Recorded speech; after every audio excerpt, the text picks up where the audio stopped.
തീർച്ചയായും ഇപ്പോൾ ഇടക്കാല ഉത്തരവ് ചീഫ് ജസ്റ്റിസ് സഞ്ജീവ് ഖന്ന അധ്യക്ഷനായ മൂന്നംഗ ബെഞ്ച് പുറപ്പെടുവിച്ചിരിക്കുകയാണ്. വഖഫ് സ്വത്തുക്കൾ ഡീനോട്ടിഫൈ ചെയ്യാൻ പാടില്ല എന്നതാണ് സുപ്രീം കോടതി ഇപ്പോൾ വ്യക്തമാക്കിയിരിക്കുന്നത്. വാദം നാളെ കേൾക്കാമെന്നാണ് കോടതി വ്യക്തമാക്കുന്നത്. ഏറ്റവും പുതിയതായി ഇടക്കാല ഉത്തരവ് നിലവിൽ ഇന്നുണ്ടാവില്ല എന്ന് കോടതി വ്യക്തമാക്കുന്നു. തീർച്ചയായും ഏതായാലും ഇപ്പോൾ കോടതി പറഞ്ഞിരിക്കുന്നത് ഇപ്പോൾ സ്വീകരിക്കേണ്ട നടപടികൾ എന്ന നിലയിൽ വഖഫായി പരിഗണിക്കുന്ന സ്വത്തുക്കളിൽ മാറ്റം വരുത്തരുത് എന്ന് സുപ്രീം കോടതി ഇപ്പോൾ പരാമർശം നടത്തിയിരിക്കുകയാണ്. ജില്ലാ കളക്ടർമാർക്ക് നടപടികൾ തുടരാം, എന്നാൽ തീരുമാനം സുപ്രീം കോടതിയുടെ അന്തിമ വിധിയുടെ അടിസ്ഥാനത്തിലായിരിക്കും എന്ന് ചീഫ് ജസ്റ്റിസ് സഞ്ജീവ് ഖന്ന വ്യക്തമാക്കിയിരിക്കുകയാണ്.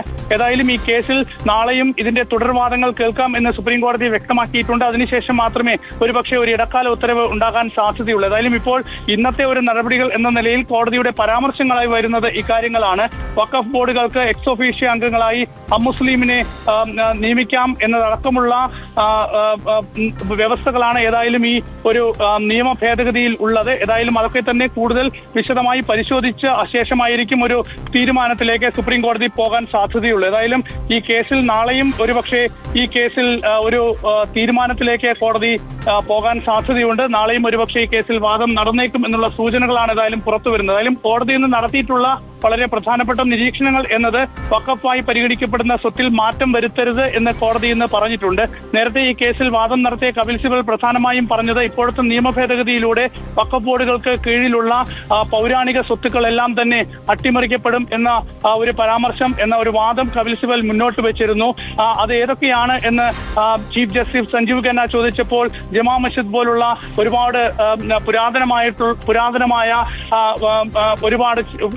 ഒരുപാട് ചരിത്ര സ്മാരകങ്ങളുണ്ട് എന്ന് കപിൽ സിബൽ ചൂണ്ടിക്കാണിച്ചപ്പോൾ അതെല്ലാം പ്രത്യേക നിയമം കൊണ്ട് പരിരക്ഷിക്കപ്പെട്ടിട്ടുള്ളതാണ്. അത്തരം നിയമപരിരക്ഷയുള്ള ഒരു സംവിധാനത്തിനും ഒരു മാറ്റവും ഉണ്ടാകില്ല എന്ന് ചീഫ് ജസ്റ്റിസ് സഞ്ജീവ് ഖന്ന വ്യക്തമാക്കിയിട്ടുണ്ട്. ഏതായാലും കോടതി ഉത്തരവ് സംബന്ധിച്ച് കൂടുതൽ വ്യക്തത വരേണ്ടതുണ്ട്. കോടതി നടപടികൾ ഇപ്പോഴും അവസാനിച്ചിട്ടില്ല എന്നാണ് മനസ്സിലാക്കാൻ കഴിയുന്നത്. അതെ, തീർച്ചയായും ഇതിലൊരു വ്യക്തത വരണം. കോടതി നടപടികൾ കഴിഞ്ഞാലേ ഇതിൽ പൂർണ്ണമായൊരു വ്യക്തത വരികയുള്ളൂ. എന്തായാലും നിലവിലൊരു ഇടക്കാല ഉത്തരവ് ഉണ്ടായിട്ടില്ല. വാദം നാളെയും തുടരാമെന്നാണ് കോടതി പറഞ്ഞിരിക്കുന്നത്. പ്രത്യേകമായും കോടതി നിരീക്ഷിച്ചിട്ടുള്ള കാര്യങ്ങൾ വഖഫായി പരിഗണിക്കുന്ന സ്വത്തിൽ മാറ്റം വരുത്തരുതെന്ന് സുപ്രീം കോടതി. ജില്ലാ കളക്ടർമാർക്ക് നടപടികൾ തുടരാമെന്നും നിരീക്ഷിച്ചിട്ടുണ്ട്. എന്നാൽ തീരുമാനം സുപ്രീം കോടതിയുടെ അന്തിമ തീരുമാനത്തിന് വിധേയമായിരിക്കും. വഖഫ് ബോർഡുകളിൽ എക്സ് ഒഫീഷ്യോ അംഗങ്ങളായി അമുസ്ലിങ്ങളെ നിയമിക്കാം, എന്നാൽ മറ്റംഗങ്ങൾ മുസ്ലിം തന്നെ ആയിരിക്കുമെന്നും കോടതി വ്യക്തമാക്കുകയാണ്. നിലവിൽ ഇപ്പോൾ ഇന്നൊരു ഇടക്കാല വാദം ഇല്ലാതെ നാളത്തേക്ക് ഇടക്കാല ഉത്തരവില്ലാതെ നാളത്തേക്ക് വാദങ്ങൾ മാറ്റിവെച്ച ഒരു സാഹചര്യം. ഇനിയിപ്പോൾ നാളെ വാദം തുടരുകയാണെങ്കിൽ നാളെ ഇത്തരത്തിൽ കോടതിയുടെ ഒരു ഇടക്കാല ഉത്തരവോ മറ്റോ നമുക്ക് പ്രതീക്ഷിക്കാമോ PR സുനിൽ?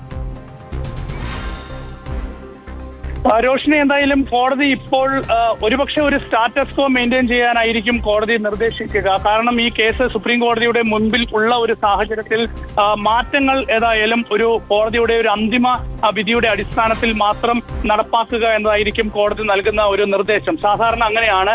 ഒരുപക്ഷെ ഒരു സ്റ്റേ അനുവദിച്ചില്ല എങ്കിൽ പോലും ഒരുപക്ഷെ ഈ ഇത്തരം നിയമ ഭേദഗതികളൊക്കെ തന്നെ കൊണ്ടുവന്നാൽ പോലും സുപ്രീം കോടതിയിൽ ഇങ്ങനെ ഒരു കേസ് വന്നാൽ സാധാരണ അതൊരു സ്റ്റേ ആയി കണക്കാക്കും. സ്റ്റേ നൽകിയില്ലെങ്കിൽ പോലും ഒരു സ്റ്റേ ആയി കണക്കാക്കും. പക്ഷേ മോദി സർക്കാർ അധികാരത്തിൽ വന്ന ശേഷം അതെല്ലാം മറികടക്കുന്ന കീഴ്വഴക്കവും ഉണ്ടാക്കിയിട്ടുണ്ട്. പ്രത്യേകിച്ച് ഈ പൗരത്വ നിയമ ഭേദഗതിയുമായി ബന്ധപ്പെട്ട കേസ് സുപ്രീം കോടതിയിൽ വന്നപ്പോൾ അന്ന് ഈ പൗരത്വ നിയമ ഭേദഗതി